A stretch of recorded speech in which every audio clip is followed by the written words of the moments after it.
You're the man. Ooh, wait. Thank you. Hey, pause.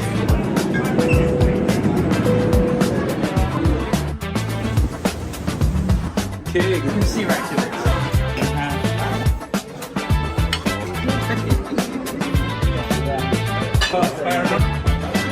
That was good.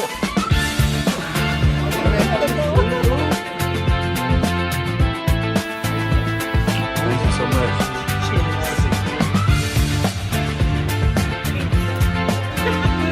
Because all of the In the fruit cell cheese. Let's go.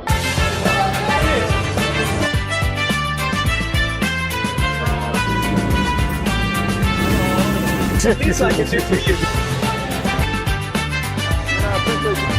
Okay.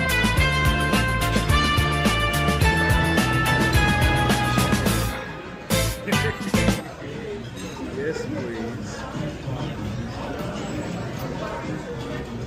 I got some water started for now. Thank you. Have you ever been here before? I have, but I have not. Oh, well, welcome. We're Thank known you. for our desserts. There are 5 different menus on here. So I am known dinner. for eating dessert. You're in the right place. Awesome. So you can do a tour at the end. But the first one's going to be the dinner menu. The only change on there is going to be the ahi tuna one. If you're interested in that, I can go over that spiel later. Okay. And then the further you go, the 2 menus after this one, they're going to be our core menus. So appetizers, sandwiches, pizzas, just things we do all day, every day. White wine, red wine following, and then cocktails all the way in the back. Okay. Other than that, our soup of the day is going to be a cheddar broccoli with a bacon marmalade, and then cordina is a white flaky fish you can put on the fish BLT. Okay. Can I Very get cool. some house bed growing while we look over things and make decisions? Yes, and I already know what we, at least in the very beginning. Sure, go So, ahead. just to make sure I understand, Yeah. this right here are the special appetizers. Yes, so these are the ones we offer only during dinner time, 100%. Yes. And these are the. All day, every day ones. All right, so we want one of each. Yeah, sure. I'm assuming the table can't fit everything, but We so. can make it work, whatever you want. All right, guys. What are we getting? Oh, one of each of all the appetizers, and then we're Okay. gonna go into the entree. Okay. Oh, yes, sir. This message? You want one of each of the appetizers? Yeah, so even the one of these 2, and then one of all of the other ones as well? Absolutely. Okay, sounds good. And water's okay for the moment? Yeah. Bring some lemon. Lemon? And I know Doug likes to drink. I'll do a paper plane. Paper plane, yeah? Yeah. Paper plane lemon, and you're good with water? What's a paper plane? Sure, sounds good. Rye, Aperol, Amaro Nonino, and lemon juice. Hey, you see how I started a rumor about you already? I said Doug likes to drink. So let me go ahead and do the introduction. Okay, perfect. Welcome to another exciting and informative episode of the Entreprenudist Podcast, a place to hear real entrepreneurs and business owners bear it all. I am your host, Randolph Love III, life strategist and retirement planner, and we do have a great entrepreneur on the show today. But before we bring them up, I want to remind you that this episode is brought to you by Shieldwolf Strongholds, a wealth growth and protection company. When it comes to estate planning, when it comes to tax mitigation, when it comes to employee benefits, when it comes to life insurance, if your plan ain't Shieldwolf, your plan ain't strong. If you are a business owner that wants you and your employees to retire higher than you would have prior, or your taxes at the max and you so stressed you can't relax, make sure you visit shieldwolfstrong.com or call or text +1 904 822 4262. And now our guest, Doug Levy, is a business operator and former COO who has led and scaled small and mid-sized organizations with a focus on operational discipline, margin, and retention. In one prior leadership role, he helped build a 50-person company with a 9-year average tenure and single-digit turnover by implementing structured hiring and performance standards. Today, Doug works with professionals and service-based businesses to reduce hiring risks, improve decision quality, and protect revenue per employee. He developed the disciplined hiring framework to help business owners reduce urgency and gut feel with a clear, repeatable hiring system that holds up under real operating pressure. Doug, welcome to the mouthful. Entreprenudist Podcast. Thank you, man. Appreciate it. Happy to be here. Hey, thank you for coming. Of course. You were introduced to me by who has become a good friend, Robert Chinapri. Now, Yep. his name is Cinapri. Oh, he does the Italian flair on it. So, he's already given up on getting people to say it the right way, but I'm going sure. to say it the right way. There you go. Robert Chinapri introduced us. First off, it's very important, your network. How do you know Robert, and how did he end up introducing you to me? Yeah, so I met Robert through the Exit Advisors Alliance, which is a local networking group in Tri-County area, Florida, South Florida, in Broward, Dade, Palm Beach. Mm-hmm. And Robert and I have actually never met in person. Wow. So I'm a newer member to the Exit Advisors Alliance, and I went through the contact list and I reached out to about a dozen people who I thought I would have a good professional connection with based on what they do and based on what I do. And I reached out to him and said, hey, let's set up a meeting. And we met on Zoom and hit it off. And then by the end of that meeting, he introduced me to you. Oh, yeah. Yeah. And we sell high ticket offers. Yeah. Right? So, and all of our customers are such. But since COVID, I've discovered that more and more high ticket purchasers are willing to do business sight unseen. And what Absolutely. I mean by that, we've never met in person. Have you discovered the same thing? Absolutely. Not necessarily. Some of the stuff that I do, I have to get on site and get in the weeds with their businesses. But in terms of, at the very least, in terms of starting that process and networking, absolutely. I mean, the funny story with me and Rob was,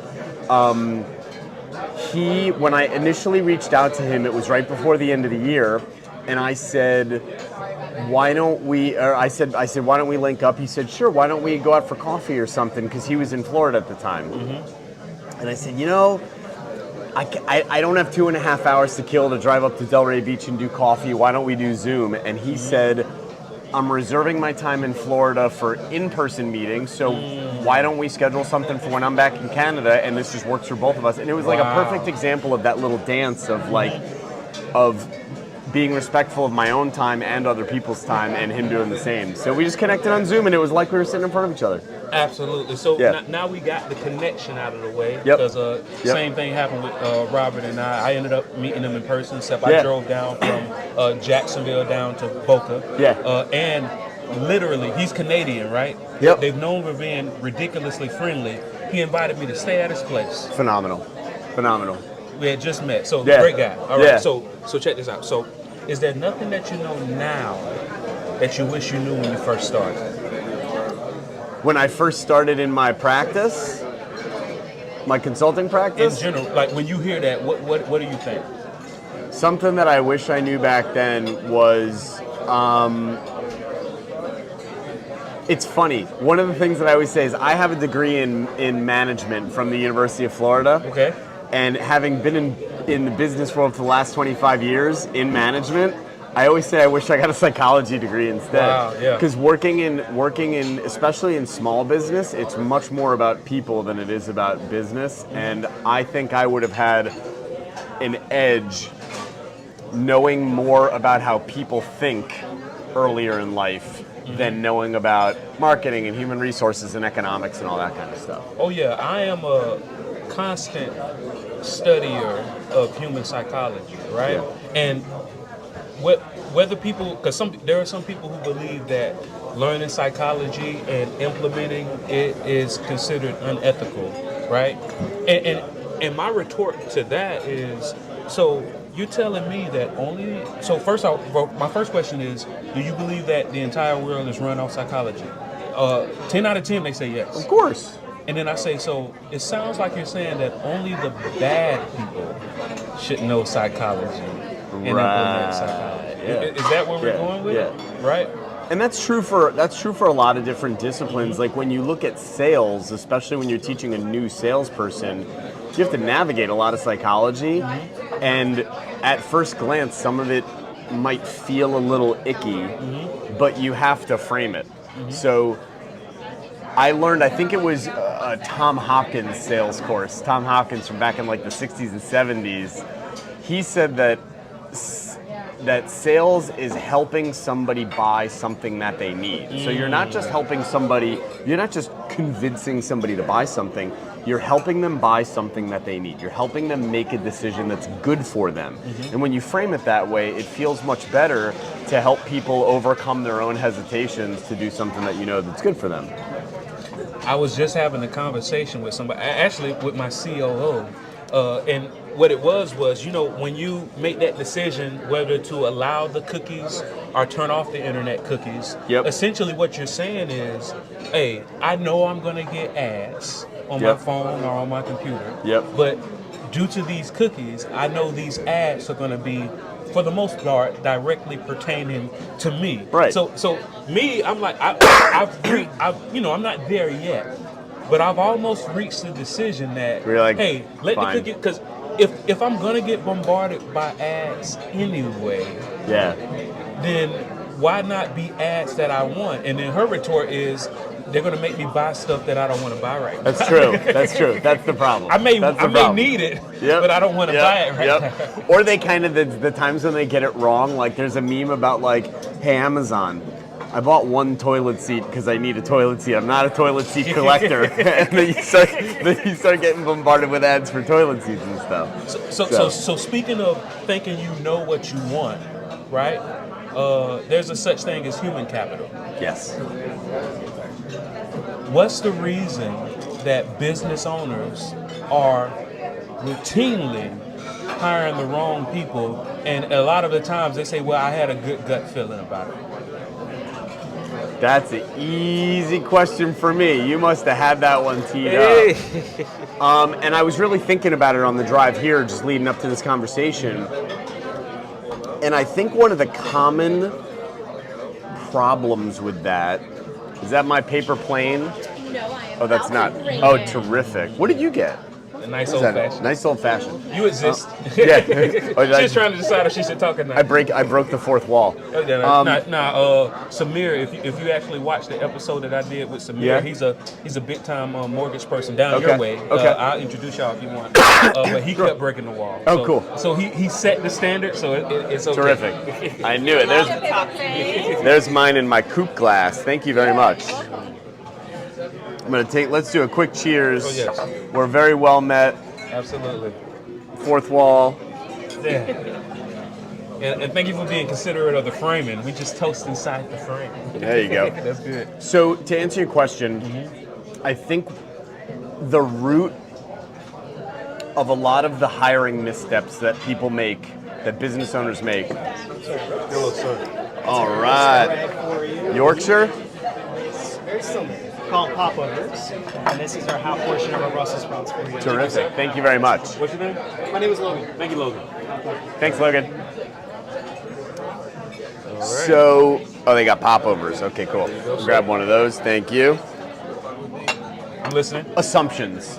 I think a lot of people just make assumptions, and they don't pressure test those.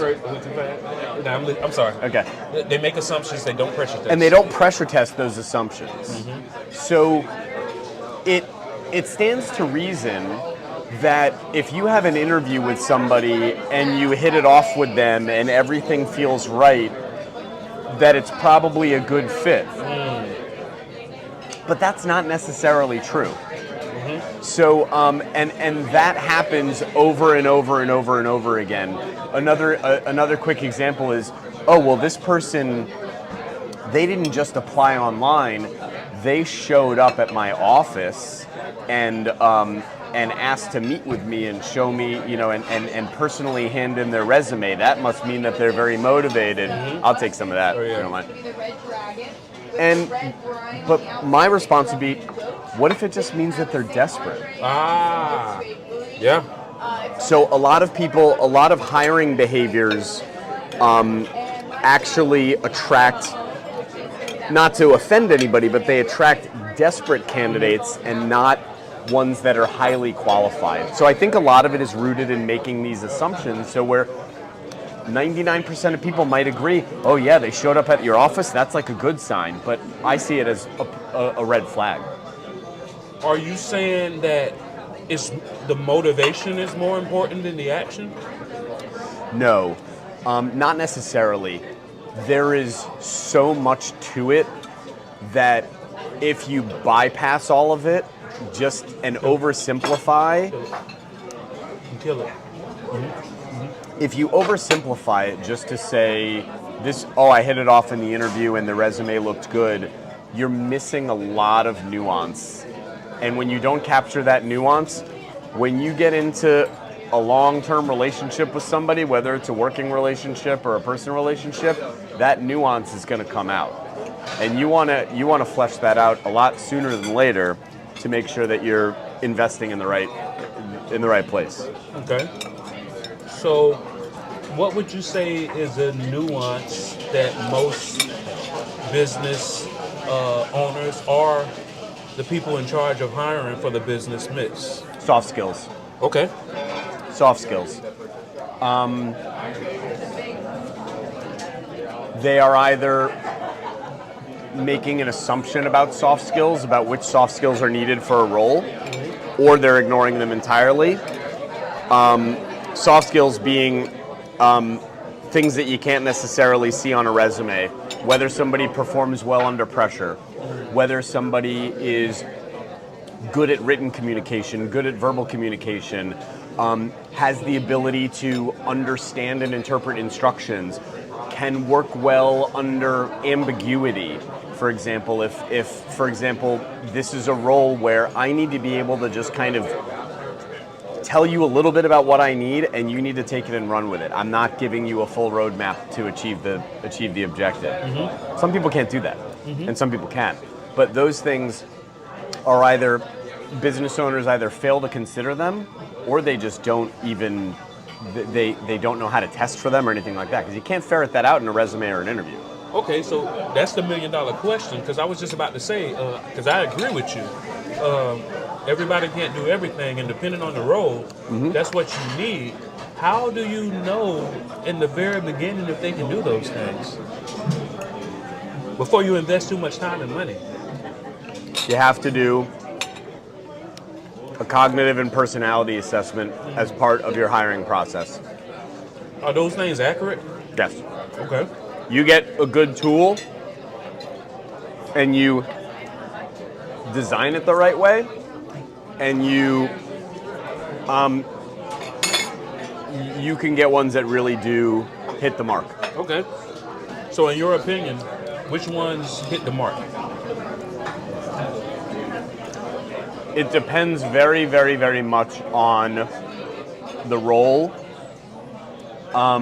So I'm hesitant to drop any brand names because I don't want to mislead anybody into thinking that there's one kind of end all. It has to be, like any tool, it has to be used the correct way. Okay. So different types of roles require different tools. Certain technical roles, there's better tools than others. Certain jobs that are much more personality dependent, like hospitality, require different testing tools. So there's a variety of tools out there, and then you have to learn how the tool works and build it properly. Okay, so if we're not dropping names, Yep. because hopefully we can drop some gems in this episode. Sure. But if we're not dropping specific brand names, what should they look for in the cognitive test? It's got to be able to provide accurate measurements, and it has to be able to provide actionable feedback.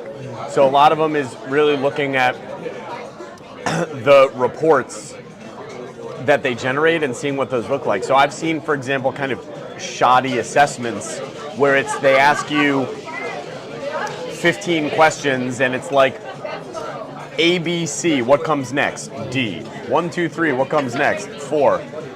And it's like, well, all right, thank you. And it's like, okay, well, that's kind of one-sided, because that's just pattern recognition. And pattern recognition isn't unimportant, but it's not the only thing out there. Tell me what that is. Do you know? I don't even care what it is. Yeah, I don't even know. Did he mention what that was, Sarah? I think these are the salmon wontons. The salmon wonton. Phenomenal. These Brussels sprouts are fantastic. Very good. But wait till you it's some duck type stuff. Wait till you see it. Wait till you taste it, I should say. So bread stuff. It's like a mozzarella stuffed bread situation. Oh yeah. That's our stuffed mozzarella bruschetta for you. Heck yeah. Okay. That's what I'm talking about. Yes. Heck yeah. There's our salmon dip. Let's actually move this back over here for you. Thank you, sir. We got a set of fried green tomatoes right here for you as well. I love fried green tomatoes. Thank you very much. I heard in one of your episodes you refer to yourself as a human garbage disposal or something. Man. I'm trying to stop saying that. Yeah? But yes. Yeah, man. That's funny. I'm actually, I've made a commitment for this quarter to get my weight down to a specific weight. Okay. Oh, yeah, but, very you know, cool. What are you doing to get there? So good. Oh, so far so good. So far, Doing great good. so far. Thank you. Oh yeah. So what I'm doing is I'm, working out every morning, but I'm actually putting it on my calendar. Perfect. Everything else was on my calendar except working out. So, of course, I'm setting myself up to not do what I'm supposed to do. So I started putting it on my calendar. What else? Also, I've been intermittent fasting. Cool. So I've been doing a little bit of that too. I might eat, once a day. This is good, by the way. What is it?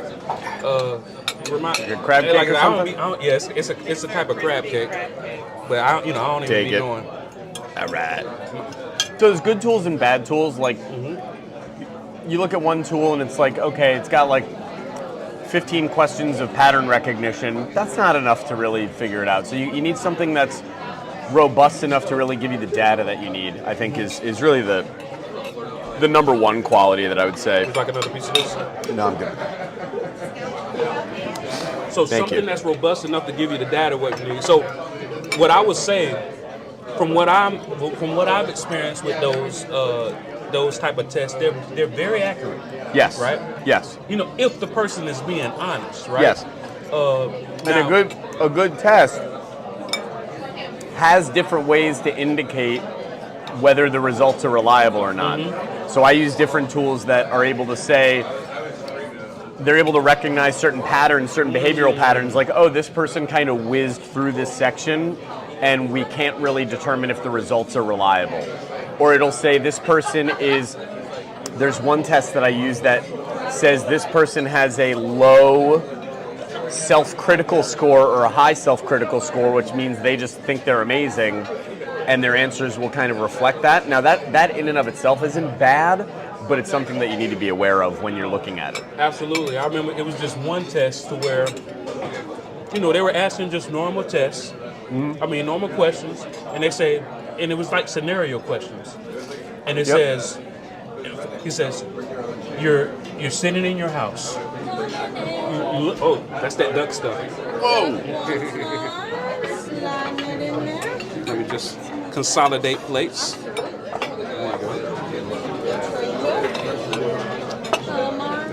what I'm talking about. Oh yeah, now right here. Wow. Lollipop, lollipop. I think of every single time. All right, we're just waiting on the Greek lettuce hummer. All right. Grab one of those. Thank Make sure you you. get some of that sauce. Fine. Holy moly. Rub it in there. Holy moly. Holy moly. Yes, sir.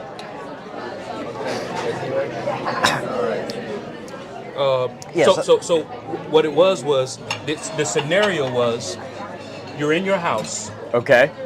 You look out the window.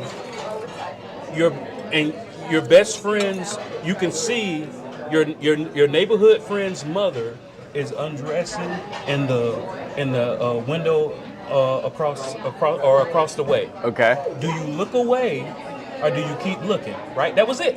Yep. It was a simple yes or no. Yep. But they weren't testing whether or not you say yes or no. They were testing how long Yep. you took Yep. to answer the Yep. question. Is that what you're talking about? Exactly. That's exactly it.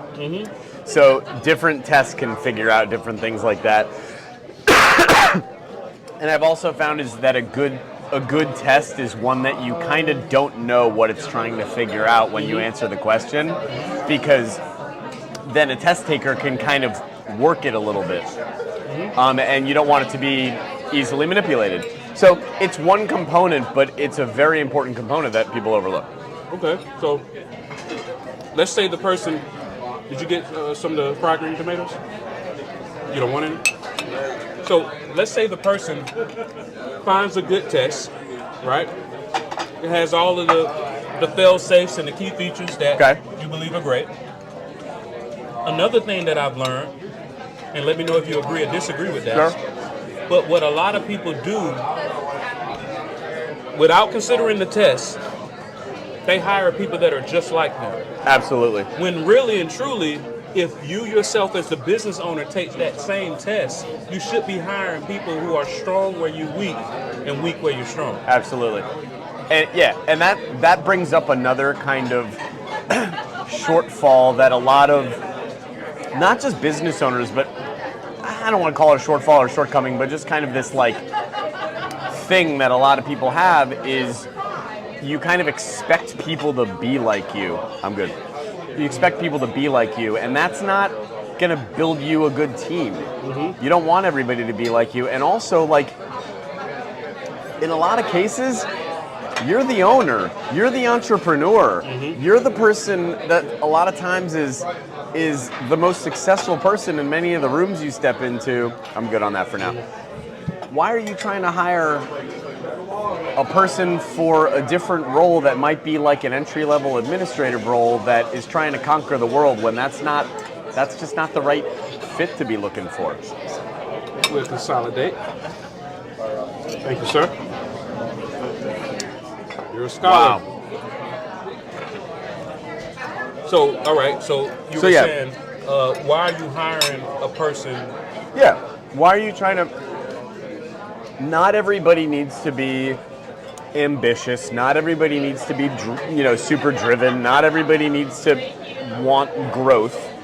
Those are specific qualities that are necessary for certain jobs and not necessary for others. There's millions and millions and millions of jobs in this country and all around the world that are perfectly well suited for somebody that wants to come in to work at a specific time, do a great job, and go home to their family.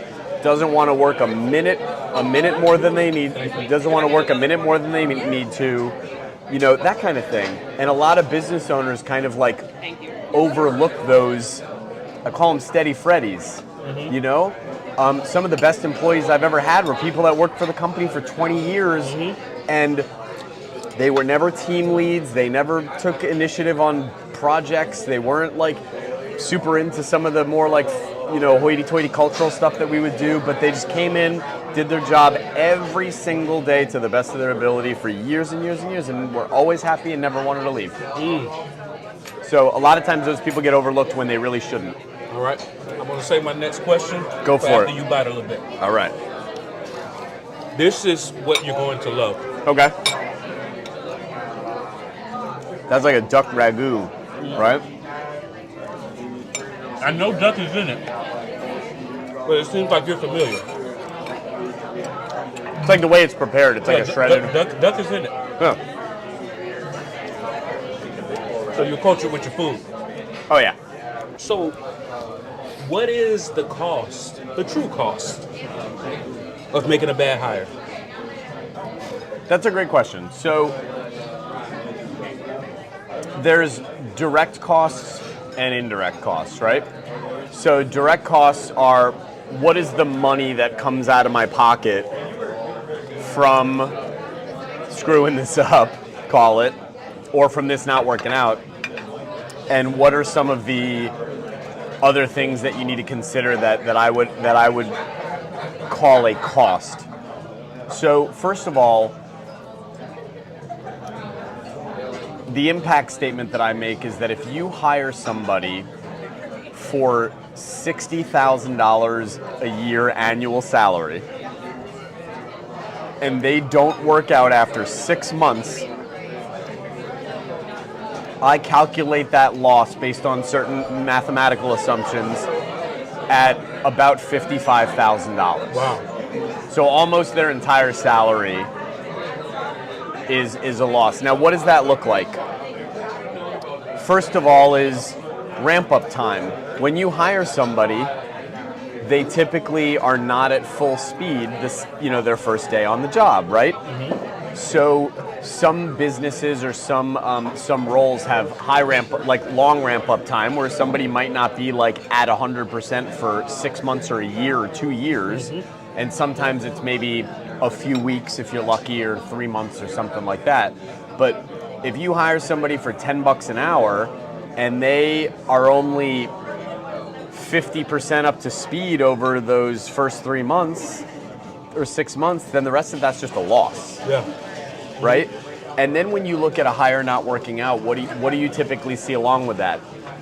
Management is spending time supporting that person instead of working on other strategic goals. That's payroll that's going to the wrong place. Other members of your team are, instead of doing their work, are either picking up the slack or answering questions or helping somebody get up to speed, which is dozens and dozens of hours of their time that instead of spent moving the business forward, it's spent helping a drowning employee. You've got the potential recruiter fees that you have to, or whatever the recruitment efforts are, where you got to put a job on a job ad board or something like that, or pay a recruiter. You've got those fees. You've got the time that job is vacant if that person doesn't work out, to the time that you have to rehire somebody else and have a reset where now you're bringing on another new hire at zero. So all of that math leads to really, really, really costly problems in dollars, because all of the hours that it takes to do those things is payroll that's being used not for the advancement of the company, but to try to support an employee that's not working out, or trying to replace an employee, or trying to train an employee. None of which are helping you meet your objectives. So those are the hard costs. The soft cost is the cultural damage that an organization experiences when those types of things happen, right? Right. So, why did you let this person stay on for so long? Right. Why did you keep this guy? Why do we hire this clown? Your A players are always watching. They're always watching. And if they're called in to help, or if they're slowed down because of a hiring, a bad fit that you hired, they notice those things. And if it's bad enough, they'll leave. And then you just have this organization where when a new employee comes in, their peers can't necessarily trust that they're the right person for the job, so they don't approach it with the same gusto or welcoming attitude, or really being willing to train. Like, now all of their peers have to figure out if this person's a dud or not, because the owner didn't, or the hiring person didn't do their job.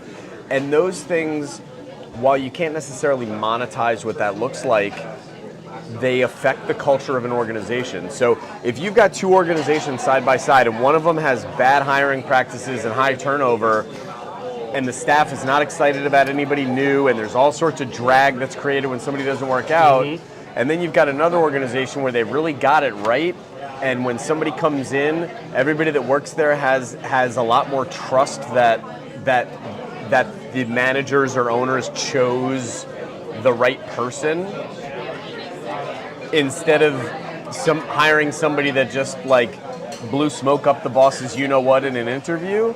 It changes the way that organization functions at a fundamental level.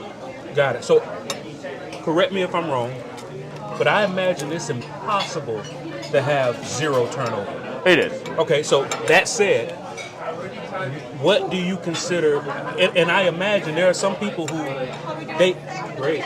Doing great, thank you. I imagine there are some people who come to you, and after you've worked with them, they wish they would have come sooner.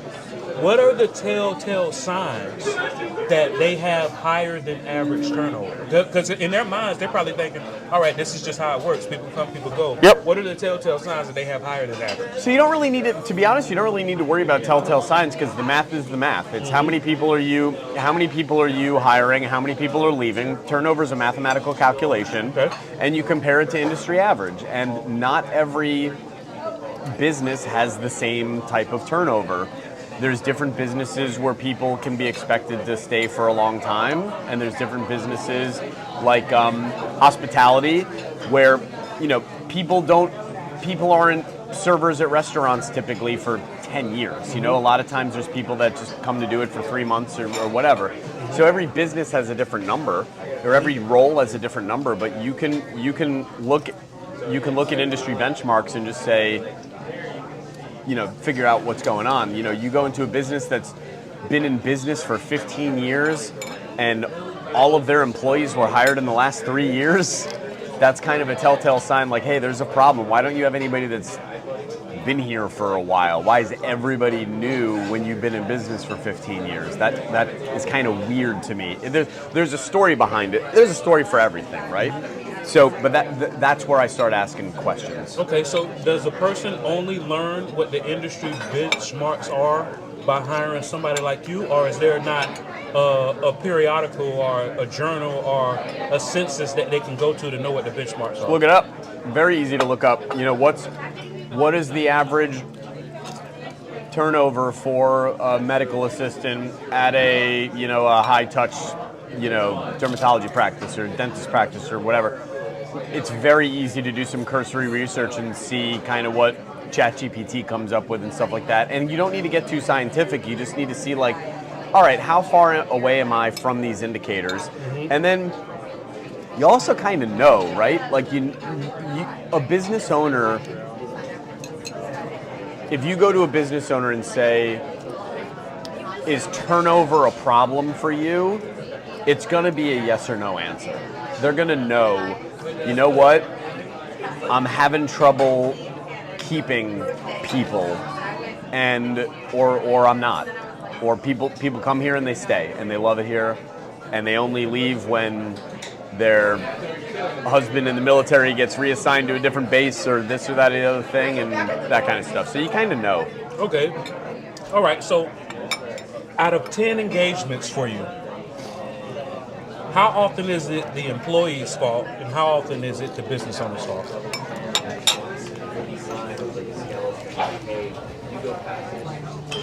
I wouldn't be surprised if you say 10 out of 10. It's the employees. It's the employer's fault. I wouldn't be surprised. It depends. I can answer the question a couple of different ways. Okay. If you're a business owner that's really looking to improve and looking to learn from your mistakes, you treat everything as if it's your fault. Mm. You take ownership. That's a very political answer, but go ahead. That's a good answer. But that was a real safe answer. You take ownership of it. Now, turnover problems can rear their heads in different ways where it's almost never really obvious, where it's just, I hired 10 people and 5 of them quit and cursed me out on the way out the door type of thing, where it's just really obvious that there's a problem. Yeah. But you'll notice over time, well, we hired this person and then they moved and took another job, or we hired this person and she went back to work for a family business. And like you notice, like you hire 10 people and 5 of them leave, but all for different reasons. You still have to kind of diagnose that to get to the source of the problem, you know? Mm-hmm. You think I was some sort of human resources guy, but I'm not. But these are things that I figured out in real practical, just battlefield experience working with businesses. Okay, so, because I'm gonna be honest. I was under the impression that you were a human resources consultant. I'm not. But so how would you describe what you do, and what's the real pain points that you saw? Because I know you got ways of entry. Yeah. But what's the real pain points that you solve, and how would you describe yourself? So, at my core, I mean, listen, I'll be whatever you want me to be. You know what I'm saying? But at my core, I am an operations consultant and fractional chief operating officer. So I'm an operations guy. I'm an operations guy. Fourth wall. There's somebody over there that you can't see. No. So I'm an operations guy. I am a systems and processes and workflows and repeatability and like that's my core competency, is to go into a business and say, why are you writing that down on a sticky note and putting it in another pile of sticky notes. Why are we using paper? Why are we putting paper in a binder that we just scanned into the computer system? Why is that being kept and maintained? Just checking in on us. How you feeling about everything? You tell us how you think we're doing. I think we're doing pretty good. I'm really proud of Did you. some damage, Do you right? have any Yeah. favorites, like top threes, or what do you think? Always love the duck stuff. What do you call it? The duck wonton Napoleon. I always love the duck. The duck, Okay. the fried green tomatoes, Good. sleeper hit. The Absolutely. meatballs. The Brussels sprouts, Ooh, okay. Oh, the Brussels sprouts. You like those? What about the you? walnuts in the Brussels Salmon sprouts. wontons. They are really good. It's a nice like top 5 mix right there. There you go. Absolutely. It's a nice like little. You got the veggies, you got the protein, you got Yep. the mix of everything. Absolutely. And even though we didn't murder these, I still want them to go. Oh, absolutely. Now that's, and we also need, we're doing entrees too. Okay. Do you want And me to dessert, put this, or apparently. do you just start boxing it up? Yeah, you I'm so nervous. Hey, well, let me make sure. Do you want to? I'm good. I'm good. Yeah, And then this, get ready. and that. Yes, and then get ready for these entrees. It's a marathon, not a sprint, right? These back up here, and I'll trade you. Thank Oh you. shoot! See, she's efficient. I thought. Yeah, I It's just okay, I put stuck them. them Oh, down okay, there okay. in the room. Where'd that come from? Yeah, because I put mine there. I thought she had took them. Oh, thank you. She was just complaining that she don't have systems friends. I don't know anyone that does what I do. Is that what you do? Yes, Nice. but I don't know anyone else. Why? Yeah, there you go. They're hard to find. You meet a lot of business owners that may be working in their business, but they don't have a second in command. Yeah. So it's hard. That's why I do what I do. Doug and I are friends. There you go. I love how you just like declared that. That was Absolutely. and like it's inarguable. Oh yeah, it's done. Yeah, you can't get out of it. Right. It's done. There's a lot of people that kind of say they do what I do, but they don't do what I do. And I'm not trying to be cocky about it. It's just one of the things that I've noticed. I've only been doing this since June.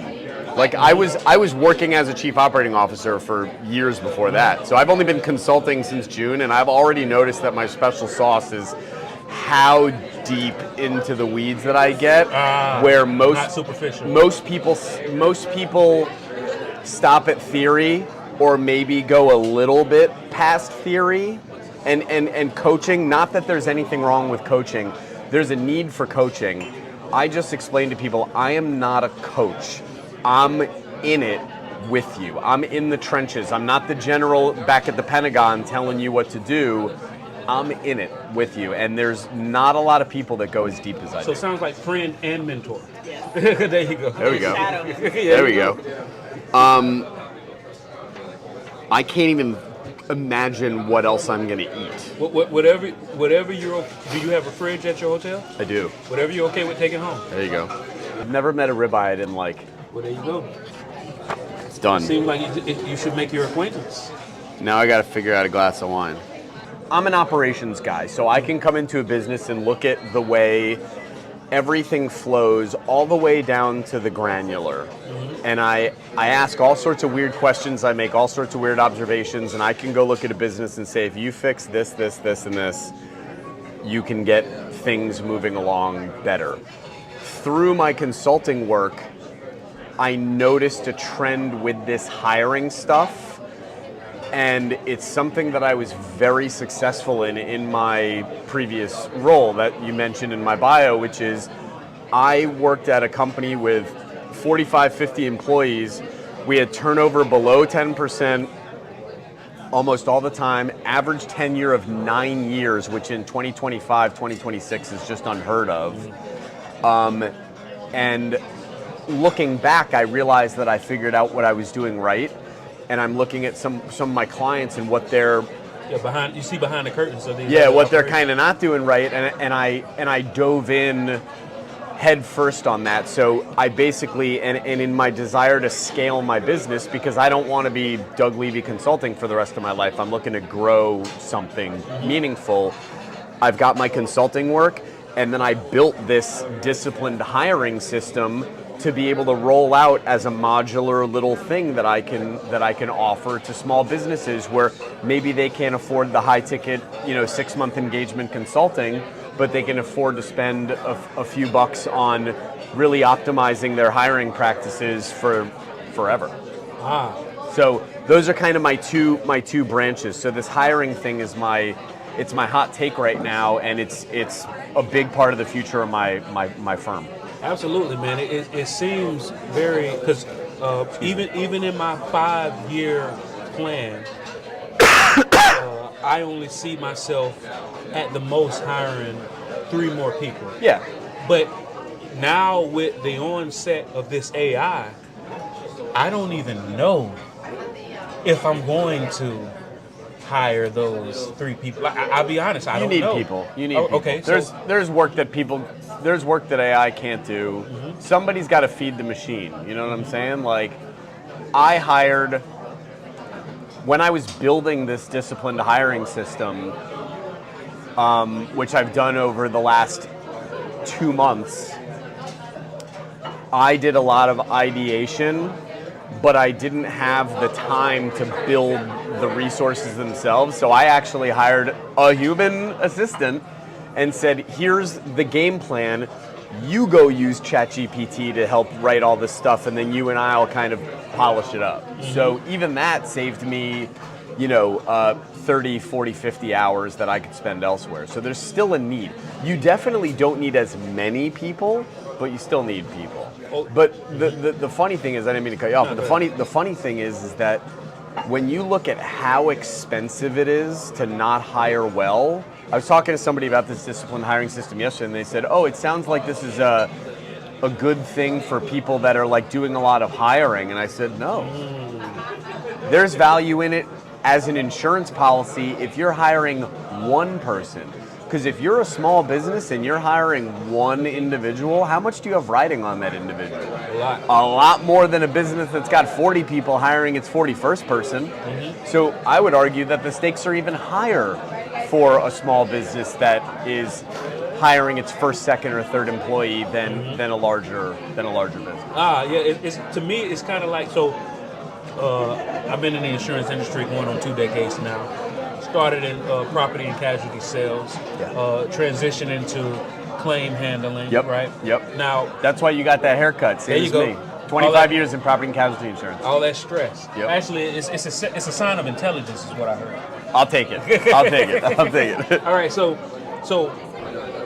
one thing that's very ironic is the smaller claims, the residential properties where there's a delta of maybe 15, 20,000. Yep.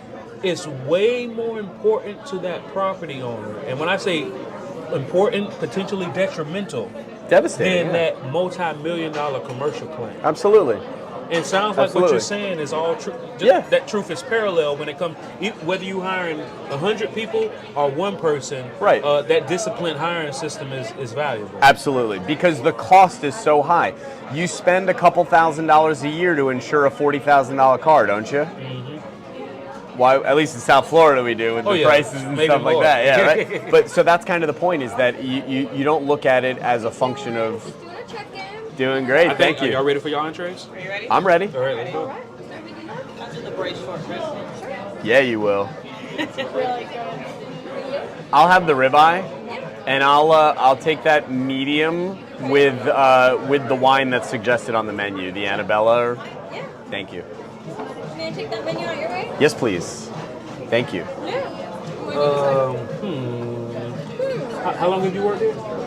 Since the end of October, so almost 4 or 5 months, something like that. So, not the most, it could be, but what is your favorite? Not because it's the most expensive, but is your favorite?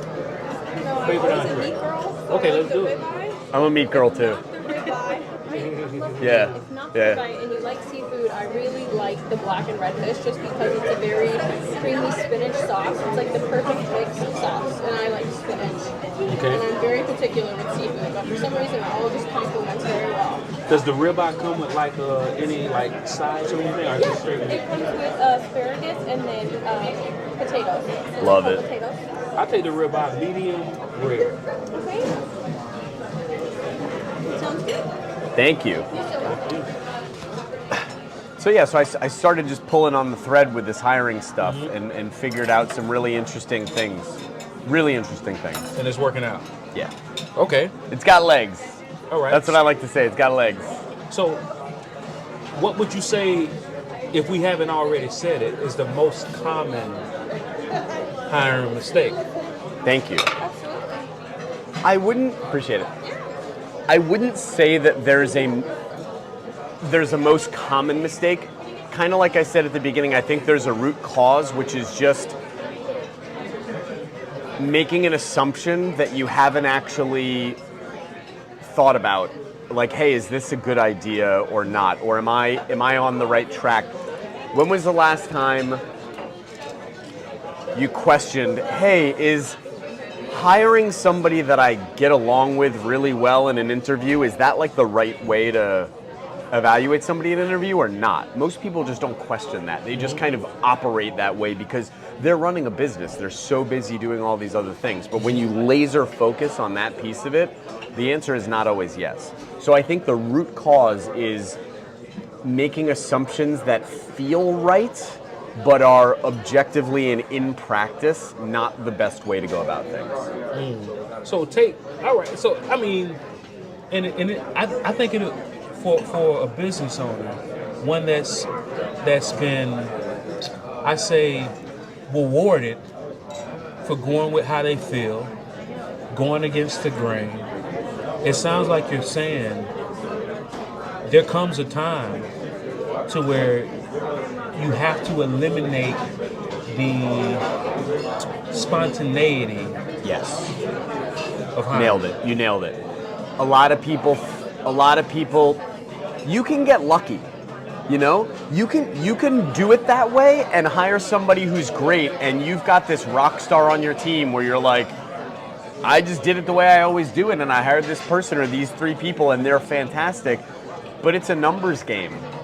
It's a marathon. It's not a sprint. So yes, you can not hire in what I would consider like an optimized way, being the operations nerd that I am. You can do that, and you can be successful at it, but over the next 20 years, are you going to bleed hundreds of thousands or millions of dollars of operational drag by getting it wrong 7 or 8 times when you could have maybe only gotten it wrong 3 times by going about it in a little bit of a better way? So it's more of a big picture thing. Okay. So I think a lot of people are like, oh, well, I did this and it worked, but that's not the long haul approach. Got it. So, of course, hiring is the thread that you're pulling on because you were so successful at it, and it's allowed you to retain employees on average of 9+ years, single-digit turnover. Yep. So, tell me about that other path. Right. This is the lead generator. Sounds like.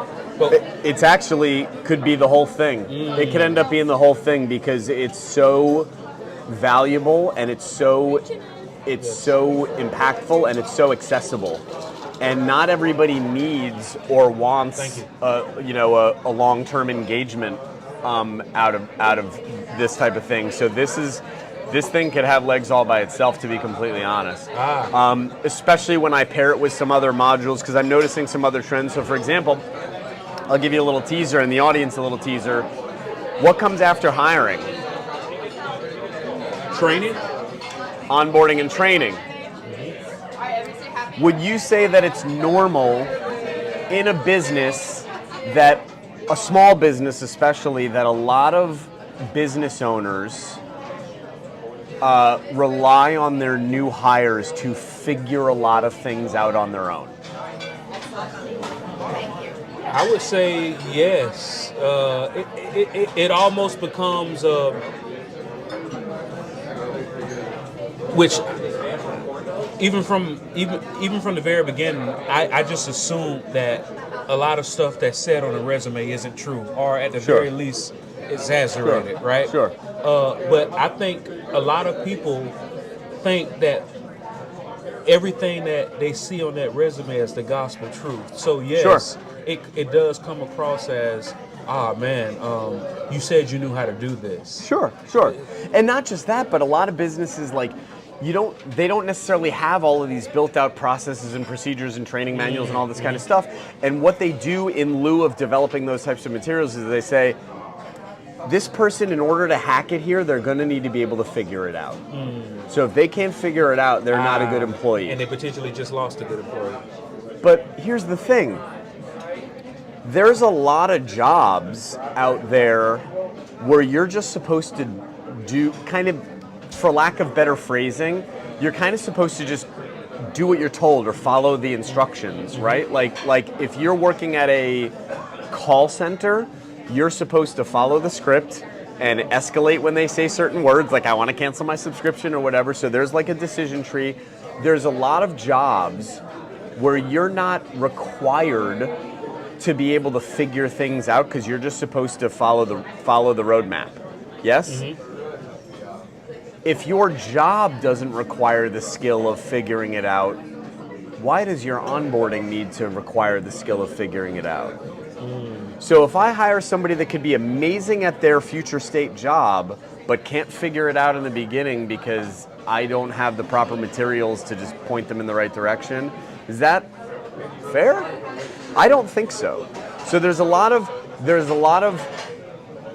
for lack of a better term, kind of lazy onboarding and training where a small business owner who also might just be too damn busy might just say, you know what, this person needs to figure it out on their own or they can't hack it here. But you can lose talent that way because there's a lot of good talent out there that figuring it out is not part of the rest of their job. So why does it need to be a part of their training if that's just not a soft skill that they have? Or they don't want to do anything wrong, or they don't want to make a mistake or something like that. Like this is a person who could be great in their seat for the next 20 years, but you're relying on them to figure out the first 6 months, and that's not always the key to success. Gotcha. So my next module is going to be handling onboarding and training in a much more deliberate and laser-focused manner so that the onboarding and training is reflective of the skills that this person needs to be successful over the long term. So we're not just depending on them to figure it out when they don't need to.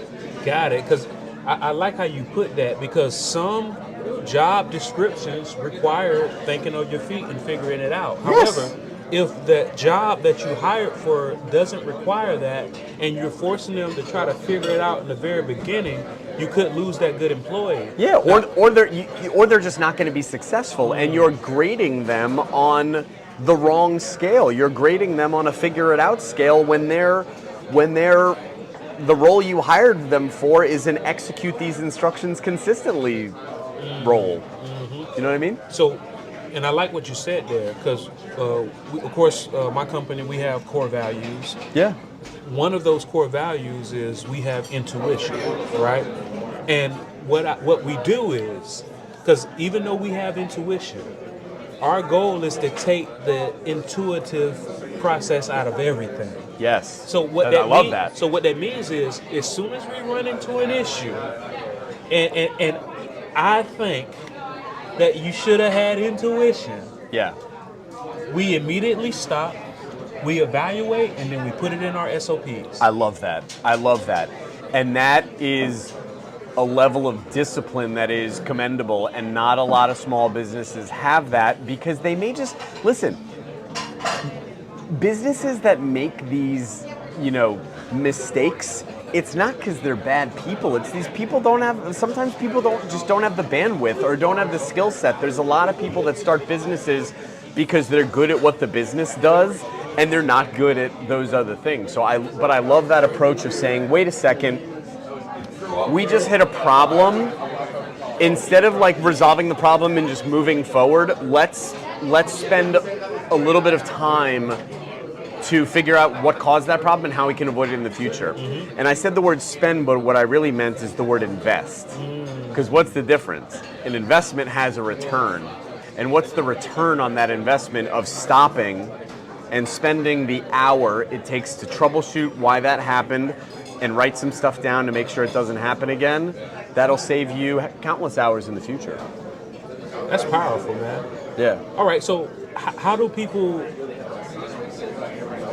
how do people end up in your funnel, and who is your ideal customer? Sure.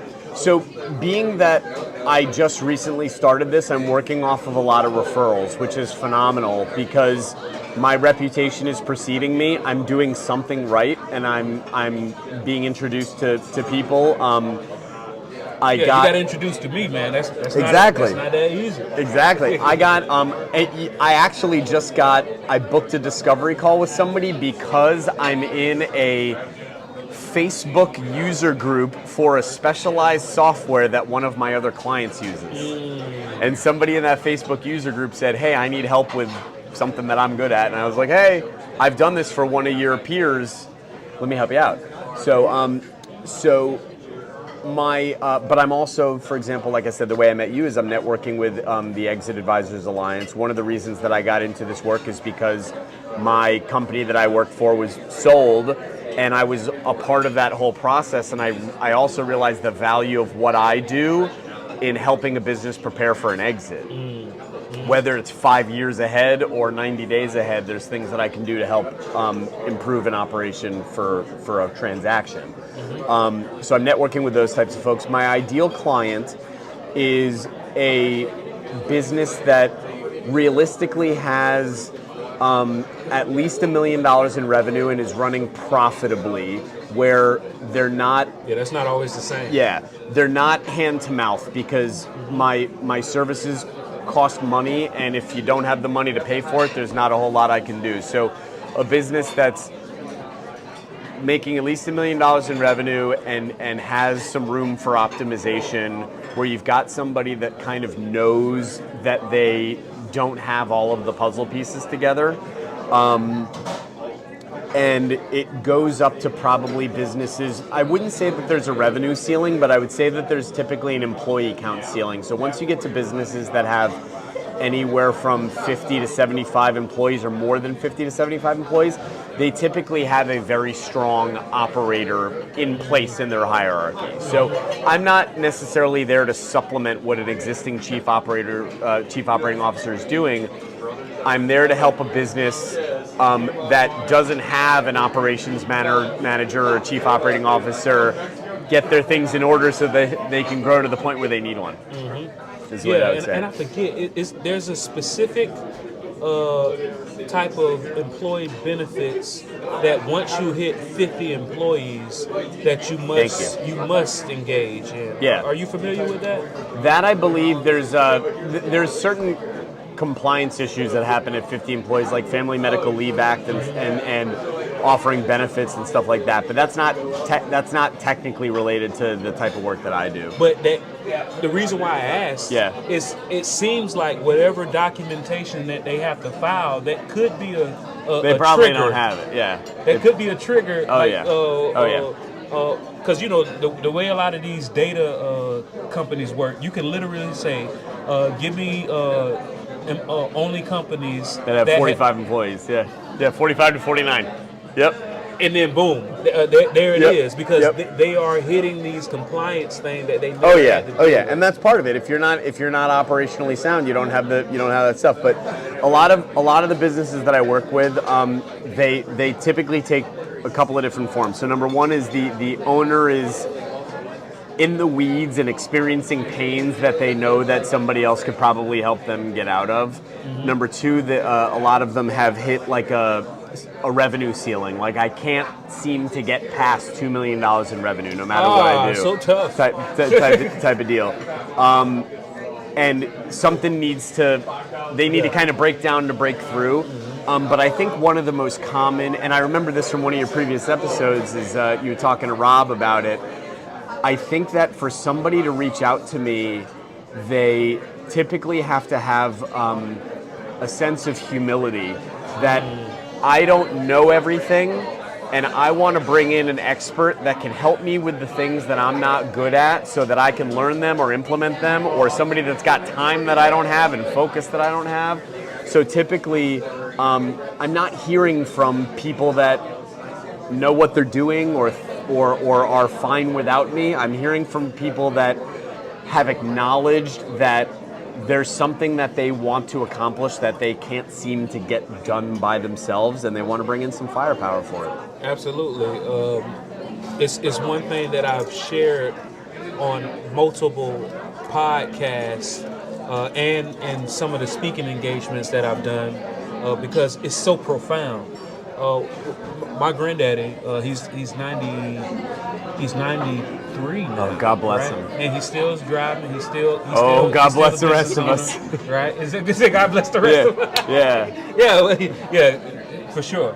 So he was one of those people, that because back then they used to have door-to-door dictionary salesmen, encyclopedias, yeah. So he was that guy that actually bought the dictionaries. He bought the encyclopedias, and he still has those collections at his house. And a lot of my collection comes from his collection. I mean, books from the 1950s, the 1960s, right? Very great, profound books. Before all of these things, they had their own distractions back then. Before so many distractions and so much knowledge was put into those words, right? So when I look up the word idiot in that dictionary, and my granddaddy, he told me this. He said, an idiot is someone with the mental capacity of 0 to 3 years old, and an imbecile is someone with the mental capacity of 3 to 7 years old. And he showed me in the Webster's Dictionary from the 1960s. That was the definition. And then when you look it up today, both those words are used interchangeably. It simply means a stupid person. So what I did was, I said, I wonder what it meant in the very beginning. Most people, if I were to give them $1 million and all the time they had in the world, they couldn't tell me what the original definition of idiot was. And if I were to ask you, without searching it, what's the original definition of the word idiot?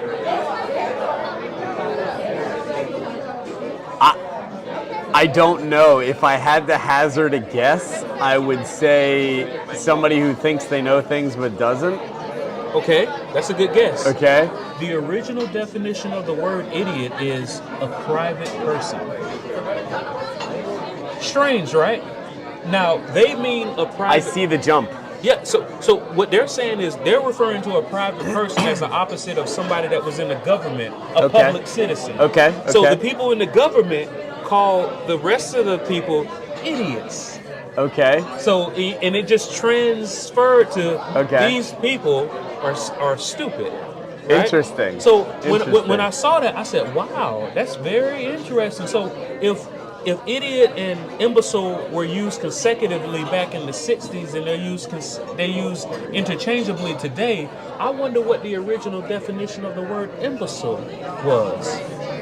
Do you want to take a guess? No, I don't. Tell me. The original definition of the word imbecile is a person without a supporting staff. Now, when they say staff, they're referring to like the long stick. Oh, like a stick. So, but think about it. Let's think about this. You're gimpy. Yeah, but not even that. All the prophets and they Moses. How you gonna part the Red Sea without that thing? You need a staff, and so just like a staff, you can walk with. You can reach for something. You can defend yourself. The same as a human staff. Sure. A human staff helps you walk. Sure. A human staff I love helps that. you reach I for love things. that. A human staff helps you defend yourself. So I reached the conclusion. Absolutely. Thank you, dear. Thank you. I've reached the conclusion that if you are a business owner that's keeping everything private and you refuse to hire a supporting staff, you're an idiot and you're an imbecile. And I'm not even insulting you. I'm going to start calling people that. I'm just kidding. No, I'm not. I'm not even insulting them. Sense. I'm just calling them the original definition of the word. And it sounds like what you are encountering, by the time people get to you, they realize... Are you trying to get me to say that the people that call me are idiots and imbeciles? Well, just off the original definition.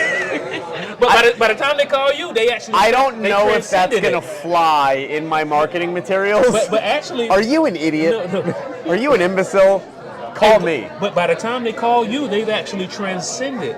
Yeah. They're not going to be so... so I just got to say, do you want to not be an idiot? No, you're right. It's somebody who can say, you know what?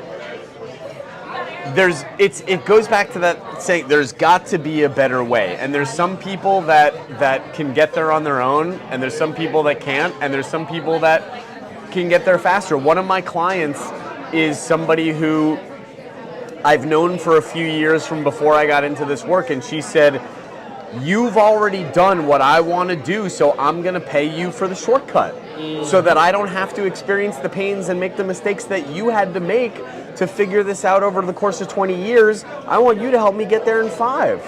And that's a perfect way of looking at it. And they've been adaptable to change and stuff like that. So there's definitely got to be, there's a lot of ego in owning a business. There's a lot of ego in being an entrepreneur, and ego gets you a long way. That confidence gets you really, really, really far. Like walking into a room and being that authority, it really does get you far.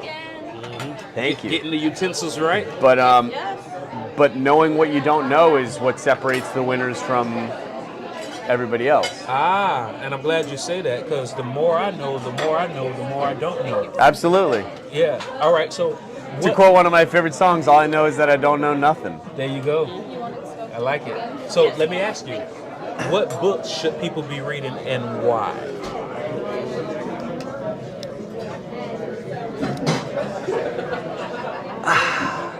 I'll be completely honest with you. I'm not a big business book guy. I've read 7 Habits. I've read How to Make Friends and Influence People. I'm aware of all of these books that people kind of drop in these conversations, but I'll be completely honest that I have not read. Ooh, that was nice. Thank you. Oh, this looks beautiful. It sure does. Thank you very much. Yeah. Y'all enjoy. Appreciate it. So, I have nothing against those books at all, but I have relied a lot on my experience and knowledge to kind of guide what I do. And I've found it very, very, very rewarding over the last probably 5 to 6 years to read books about literally any random subject that interests me. So I've devoted a lot of my time to reading, and I do audiobooks because when I'm in the car, it's just easier for me to do. I've read books on dinosaurs and how electricity works, and biographies of important people, Washington, Franklin. I've got one for Frederick Douglass teed up, Simón Bolívar from South America, books about astronomy and how stars work. So I've actually, to pivot away from all the kind of typical answers, I've enjoyed this. I've read books about Buddhism and Taoism and Islam. I read the Hebrew Bible start to finish. I read the New Testament start to finish. I read commentaries on both of them. I read a book about how the Bible was written and by whom it was written. And I've focused on becoming the most worldly and relatable person that I can become by learning about things that interest me and being able to share that knowledge with anybody that cares or whatever, So it's kind of a different take on the reading.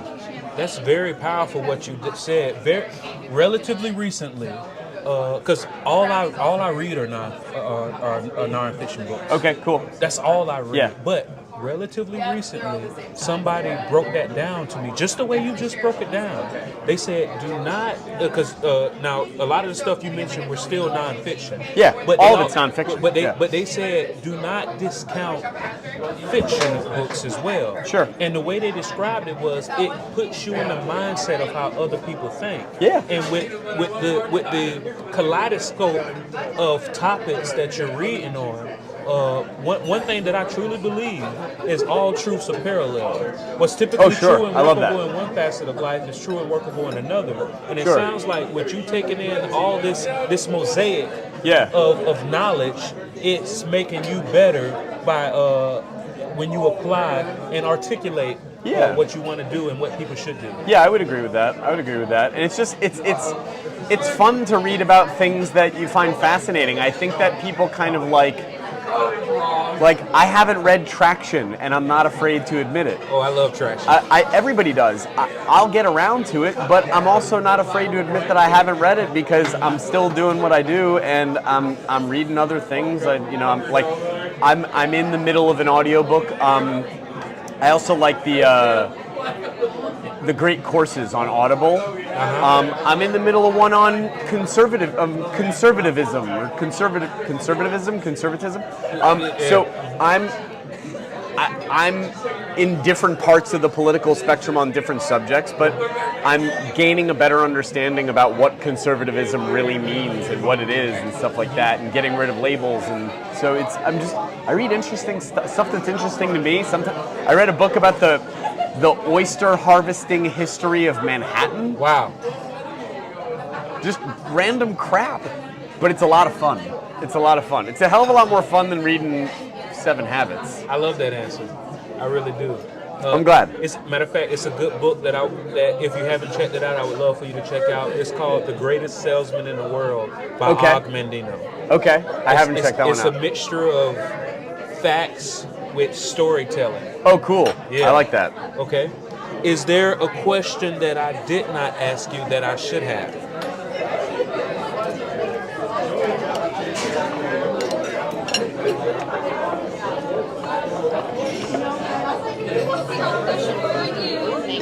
I would have some how it is, but we're taking the first few bites, so we'll do a few laps. All right, thank you.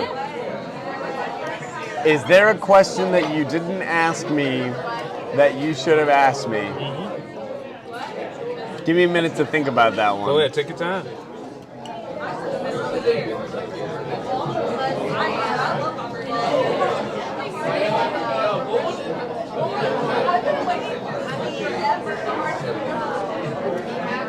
I would say that if I were to give you another question to ask me that I think is kind of relevant to the conversation, it's what are most business owners having trouble with in operations these days?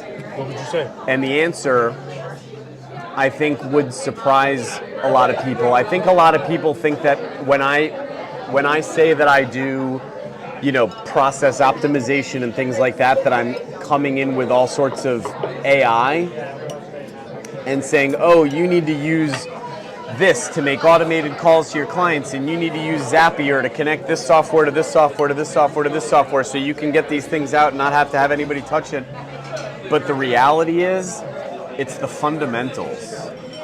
It's the fundamentals, because so many people, for better and for worse, so many business owners are so focused on serving their clients. And I work with a lot of people in the medical field, focusing on patient care and customer service and stuff like that, that they don't have time to think about why we're still scanning this document into our computer system, and then saving it into a binder that we have to maintain for no reason at all. So when somebody hires me, a lot of the stuff that I come in and do is that kind of stuff just because nobody's looking at it. It's not AI. There's some AI for sure, but a lot of it is just slow down, looking at everything you're doing and asking why. Why are you doing it that way? And if there's not a good reason, then we need to think about whether we need to change it or do something different if it's holding us back. And I see you could walk in any business and there's 100 of those things sitting in plain sight if you look for them. Oh yeah, because that fundamental question, why? Yeah. And one thing that I've learned, in every language, the word why makes people get defensive. So because I've learned that, and I sincerely ask, what's the reason? Because sometimes if I were to just ask why, and they automatically trigger their defensive mechanism. Yep. But if I instead ask what's the reason, sometimes I learn something. So it sounds like what you're saying is. Oh, I love that. I love that. You don't go in to trigger defensive mechanisms. You go in because you are truly curious. Yes. Okay. And I get a lot of what I have to do, going back to the thing about psychology, is a lot of what I have to do. And that was psychology. Yeah. Oh, it's huge. A huge part of my job is one of the things that makes me successful is getting the buy-in from the business owner and their staff, and say, hey, I'm not here to judge you. The fact that I'm here shows me that you guys have made a commitment to making things better, and that's what I'm here to help you do. So when I ask why, and now I'm going to start asking what's the reason, it's just to have an understanding, and I need you to be honest with me what the answer is. So one of my clients, the answer is because we've just always done it that way. And that's a perfectly acceptable answer, and it means that there's room for further consideration. I know it was this one story, and you probably heard this story before, but it was this guy. He was in the house with his wife, and they were preparing for a big family dinner. And what she did was she took the chicken and she cut off the bottom half of the chicken and put it in the pot. And he said, "Well, it was a whole chicken." And he said, "Well, what's the reason you just cut off the bottom half?" She said, "That's just the way we've always done it." And he's like, "Well, what's the reason?" And then the mother of his wife comes in and he asked her. He said, "Well, what's the reason that every time y'all make a whole chicken, you cut off the bottom half of it? What's the reason?" And the mother of the girl said, "Well, that's just the way we've always done it." Then finally, the grandmother, the mother of the mother, comes to the house, and he says, "What's the reason that y'all always cut off the bottom of the chicken?" And the mother of the mother, the grandmother, says, "Well, when we were coming up, we were poor and we didn't have a big enough pot." So now 3 generations later, they're cutting off perfectly good chicken for a problem that they don't have anymore. Yep. And it sounds like when you come in and you ask the why or the what's the reason or however you choose to do it, either way, it forces them to reconsider things that they thought were normal but aren't normal. Mm-hmm. And they're things that aren't working. So if I look at something that's working, I'm probably not asking any questions about it because it's just straight good old if it ain't broke, don't fix it mentality in a lot of cases. Because a lot of times the first thing we have to do is fix what's broken before we can focus on true optimization. You want to turn bad into good before you turn good into great, because a lot of times the bad things are really screwing things up. So yeah, the why is just like you said, is it because grandma told you and just nobody's questioned it in the last 50 years? Or is it because something broke a little while ago and this was the workaround and we just never turned the workaround into like a real process or whatever? So yeah. I'm glad I thought to ask you that last question. I love it. Very great. I love it. Please, one more time, let everybody know who you are, what do you do, and how they can get in touch. I am Doug Levy with Lexington Rose Consulting. I'm a business operations consultant, fractional COO, and creator of the disciplined hiring system to help you avoid a lot of the common expensive missteps of hiring people. And you can find me at www.lexingtonroseconsulting.com. Email doug@lexingtonroseconsulting.com or 954-232-3952.